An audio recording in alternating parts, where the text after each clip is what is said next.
నమస్కారం NS news కి స్వాగతం. నా పేరు ఉషా. ముందుగా ముఖ్యాంశాలు. మంచిర్యాల జిల్లా లక్షెటిపేట పట్టణంలోని విశ్రాంతి భవనం ఆవరణంలో బీఆర్ఎస్ నాయకులు ఏర్పాటు చేసిన విలేకరుల సమావేశంలో నాడిపల్లి విజిత్రావు బీఆర్ఎస్ రాష్ట్ర నాయకులు మాట్లాడుతూ కాంగ్రెస్ ప్రభుత్వంలో 3 బడ్జెట్ అయిపోయాయి, 60% అయిపోయిందని, గతంలో 420 హామీలు చెప్పి అధికారంలోకి వచ్చారు. రైతు భరోసా అని చెప్పి రైతులకు ఎకరానికి 15,000 రూపాయలు ఇస్తామని 3 సార్లు రైతు భరోసా ఇవ్వలేదు. ఆసరా పెన్షన్ ఉన్నవాటి కంటే రెట్టింపు ఇస్తామని చెప్పారు. కళ్యాణ లక్ష్మి తులం బంగారం ఇస్తానని చెప్పారు.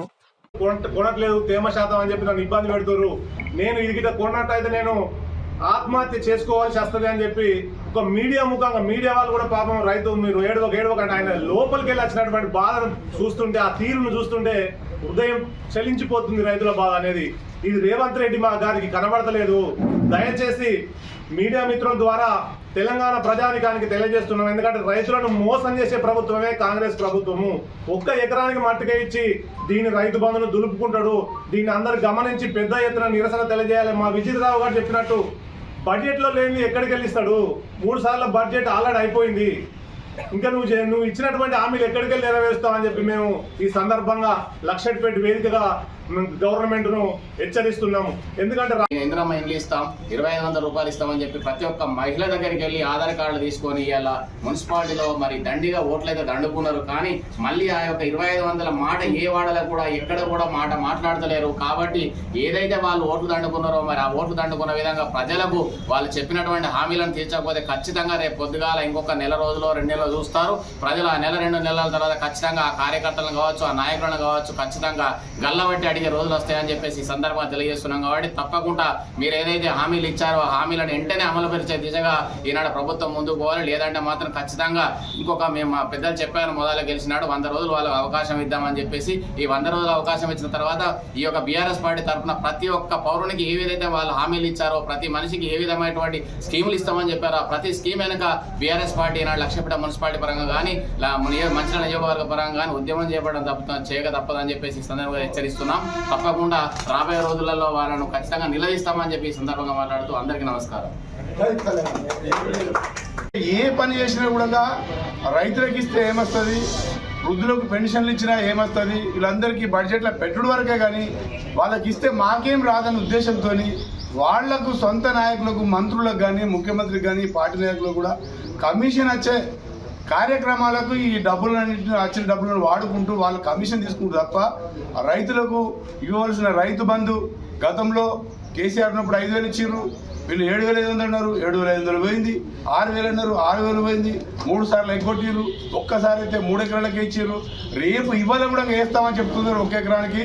మళ్ళీ తర్వాత 20 రోజులకు అంటారు, మళ్ళీ తర్వాత 20 రోజులకు అంటారు.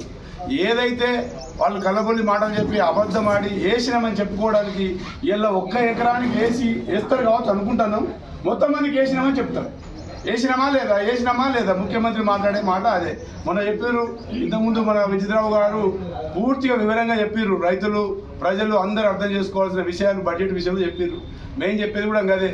కాంగ్రెస్ నాయకులు, మంత్రులు కానీ అక్కడ ఉన్నటువంటి అధిష్టానం అందరూ ఏం మాట్లాడుతూ ఉన్నారు, ఏదైనా కొంత చేసుడు, ఇట్లా ముట్టుడు చేసినామని చెప్పుకున్నాడు. రుణమాఫీ అన్నారు, అందరికీ చేస్తామన్నారు, కొంతమందికి ఇచ్చిర్రు, చేసినామన్నారు. రైతు బంధు 3 ఎకరాల్లోకి ఇచ్చినామన్నారు, 3 సార్లు ఎగ్గొట్టిర్రు. ఇవాళ కూడా అదే పద్ధతిలో చేస్తూ ఉన్నారు. ఏదైతే కాంగ్రెస్ ప్రభుత్వం అందరినీ మోసం చేసి ఓట్లు తీసుకున్నారు, మహిళలకు 2,500 ఇవ్వడం లేదు, వృద్ధులకు పెన్షన్లు ఇవ్వడం లేదు, వికలాంగులకు ఇవ్వడం లేదు, అందరినీ మోసం చేసి బడ్జెట్లో మాత్రం పైసలు చూపెడతా ఉన్నారు. మళ్ళీ ఖర్చు పెట్టేటప్పుడు మాత్రం ఎవరికి రూపాయి ఇచ్చేది లేదు.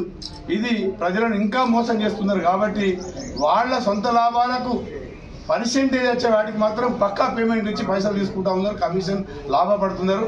మరి ఇటువంటి ధన్యవాదాలు విలేకరు మిత్రులకు అందరికీ ధన్యవాదాలు.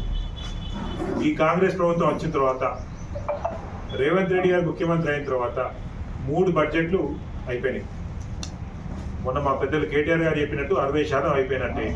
ఈ ఆఖరి బడ్జెట్ ఏముంటుంది, అది గాల బడ్జెట్ ఉంటుంది, ఎన్నికల బడ్జెట్. ఇక మిగిలింది ఒకటి.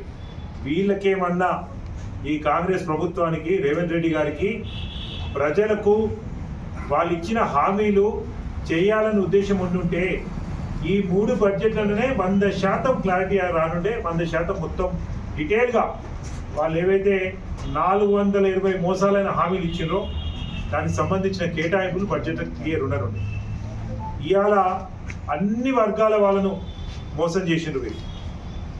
ముఖ్యంగా మహిళలను చూసుకుంటే ఇవాళ మహిళలకు ఒక మాట కేసీఆర్ ఆడవాళ్ళు లేకుండా చేర్పెత్తమన్నారు అన్నట్టుగానే కేసీఆర్ కిట్ ఉండే, గవర్నమెంట్ హాస్పిటల్ డెలివరీ అయితే కిట్ ఇచ్చుకుంటూ వాళ్ళకు 12,000 రూపాయలు ఇచ్చేది ఉండే, అది బంద్ అయిపోయింది. సరే పెళ్ళైతే తులం బంగారం అన్నారు, అది లేదు. చదువుకున్న వాళ్ళకు స్కూటీలు అన్నారు, అది లేదు. నెలకు 2,500 అన్నారు మహిళా సోదరి మహిళలకు, పెళ్ళైన వాళ్ళకు, అది లేదు. ఏదైతే వ్యవసాయ కూలీలు ఉంటారో దాదాపుగా ఎక్కువ మహిళా సోదరి మహిళలు, వాళ్ళకైతే సంవత్సరానికి 12,000 అన్నారు, అది లేదు. అంటే మహిళా సోదరి మహిళలకు అడుగున ఎక్కడ కూడా ఈ ప్రభుత్వం ఎక్కడ కూడా వాళ్ళు చెప్పిన మాట నిలబెట్టుకోలేదు. అదేవిధంగా యూత్కి అన్ఎంప్లాయ్మెంట్ ఏదైతే వాళ్ళు 2 లక్షల జాబ్లు అన్నారు, వాళ్ళు చెప్పే 70,000 60,000 కేసీఆర్ గారు ఇచ్చిందే వాళ్ళ అకౌంట్లు వేసుకుంటారు. ఎక్కడ కూడా కొత్తగా ఎక్కడ కూడా జాబ్స్ క్రియేట్ చేయలేదు, అది గవర్నమెంట్ కానివ్వండి ప్రైవేట్ కానివ్వండి. అదేవిధంగా ఆటో కార్మికులను అయితే రోడ్డు మీద పడేసారు, దారుణమైన పరిస్థితి ఉన్నది. ఈ విలేకరుల మిత్రులకైతే తెలుసు, 2.5 సంవత్సరాలే వాళ్ళకి ఇక్కడ జాగిచ్చింది లేదు, వాళ్ళకి ఇక్కడ ఏ విధమైన ఆర్థికంగా విలేకరుల మిత్రులకు ఏం చెప్పారో అది కూడా చేయలేదు. ఈ అన్నిటికన్నా ముఖ్యంగా రైతులకు ఈ నెల అంటే నవంబర్ అయితే 10,000, వచ్చే నెల డిసెంబర్ అయితే 15,000 అన్నారు.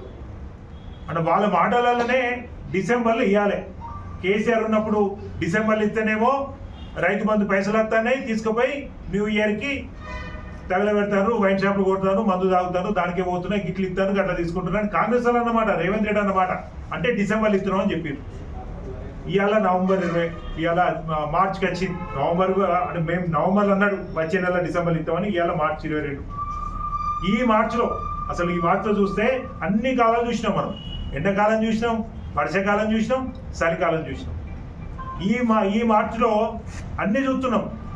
పెట్రోల్ రేట్ పెరిగింది, డీజిల్ రేట్ పెరిగింది, ఎన్నడూ లేని విధంగా ఆఖరికి ఇంట్లో సిలిండర్ కూడా కష్టమవుతుంది, అది కూడా షార్టేజ్ అవుతుంది. ప్రపంచ స్థాయిలో ఇజ్రాయెల్, ఇరాను, అమెరికా అన్ని వార్లు అవుతున్నాయి, ఇన్ని అవుతున్నాయి ఈ మార్చిలో. కానీ వీళ్ళు ఈ కాంగ్రెస్ వాళ్ళు మాత్రం వాళ్ళు చెప్పిన మాటలు నిలబెడుతుంది. రైతుల విషయానికి ఇంతకుముందు నేను చెప్పినట్టు ప్రతి ఎకరానికి 15,000 అన్నారు సంవత్సరానికి. ఏమైంది? ఒక్కసారైనా ఒక్క ఎకరానికైనా ఈ తెలంగాణ రాష్ట్రంలో ఒక్కసారైనా ఒక్క ఎకరానికైనా ఒక్క సంవత్సరంలో 15,000 ఇచ్చిండ్రా? ఏ ఊర్లో ఇచ్చిండ్రో పోదాం పాండి. ఈ మంచిర్యాల నియోజకవర్గం తీసుకుందాం. ఏ ఊర్లో ఏ రైతుకి ఏ ఎకరానికి ఒక 15,000 రూపాయలు ఒక సంవత్సరానికి ఇచ్చిండ్రా? వీళ్ళు ఇయ్యలే. 3 సార్లు ఎగ్గొట్టింది ఇప్పటికీ. ఇవాళ ఇంత అని పేపర్లు పెద్ద యాడ్లు ఇచ్చిండు. ఆ ఇచ్చే పైసలు కంటే ఈ పేపర్ యాడ్లు ఎక్కువ అవుతాయి. గతంలో కేసీఆర్ గారు రైతు బంధు వేస్తే ఎన్ని ఎకరాలకు వేస్తుండ్రు, ఎంతమంది రైతులు లబ్ధి పొందుతుండ్రు, ఎన్ని వేల కోట్లు వస్తున్నాయనే విషయం చాలా క్లియర్గా ఉండేది. అదే కాదు, ఇక వీళ్ళ పద్ధతి కూడా చూస్తా అంటే రాను పోయిన బడ్జెట్కి ఈ బడ్జెట్కి ఏదైతే అగ్రికల్చర్కి కేటాయించిన పర్సెంటేజ్ ఉంటుందో అది కూడా తగ్గుతుంది. గతంలో 8.01% ఉంది, నిన్న బడ్జెట్లో 7.15. అంటే కేటాయింపు తగ్గుతాంటే వీళ్ళకి ఎట్లా ఎక్కువ ఇస్తారు? అంటే గతంలో 3 ఎకరాలకి ఇస్తే ఇప్పుడు ఆయన 1/2 ఎకరానికో ఇచ్చేటట్టున్నారు. ఇచ్చి తూతూ మంత్రంగా మేము ఇచ్చేసాం అనేటట్టున్నారు. రుణమాఫీ కూడా వాళ్ళు అప్పుడు ఉన్నప్పుడు మాకు తెలుసు, రుణమాఫీ మొత్తం చేయాలంటే 50,000 కోట్లు అయితే కాంగ్రెస్ పార్టీ అనుభవం ఉన్న పార్టీ యాప్ ఓపెన్ చేసి దాని ద్వారా కొట్లాడే పరిస్థితులు వస్తున్నాయి. అంటే మీరు అర్థం చేసుకోవాలి. ఇకనైనా మంచి మాటలు చెప్తా ఉంటే చాలా పెద్ద మాటలు చెప్తున్నారు. కూలగొట్టు, రాలగొట్టు. ఈ ప్రభుత్వం వచ్చినాక కూలగొట్టుడు చూస్తున్నారు. మీరు ఏదైనా కొంచెము అటో ఇటో చేసి మరి చేద్దామనే ఆలోచనలు లేవు. పూర్తిగా నష్టం జరిపే విధంగా మరి కూలగొట్టుదాం, మరి సాధిస్తాం అనే విధంగా ఈ ప్రభుత్వం చేస్తుంది. మరి ఈ ప్రభుత్వం చేస్తున్న విధానానికి పూర్తిగా రాష్ట్ర పార్టీ కానీ ఇక్కడ మన మండల స్థాయిలో కానీ నియోజకవర్గ స్థాయిలో కానీ పూర్తిగా వ్యతిరేకిస్తూ మరి ఏదైతే రాబోయే కాలంలో టీఆర్ఎస్ పార్టీ చేస్తున్న ఉద్యమానికి మనం అందరం ఇంకా సంసిద్ధులమై మరి ఇంకా మన హక్కులను సాధించుకోవడానికి మన ప్రయత్నం చేయాలని కోరుకుంటూ ఈ అవకాశం ఇచ్చిన పెద్దలకు ధన్యవాదాలు. రాజీవ్ కుమార్.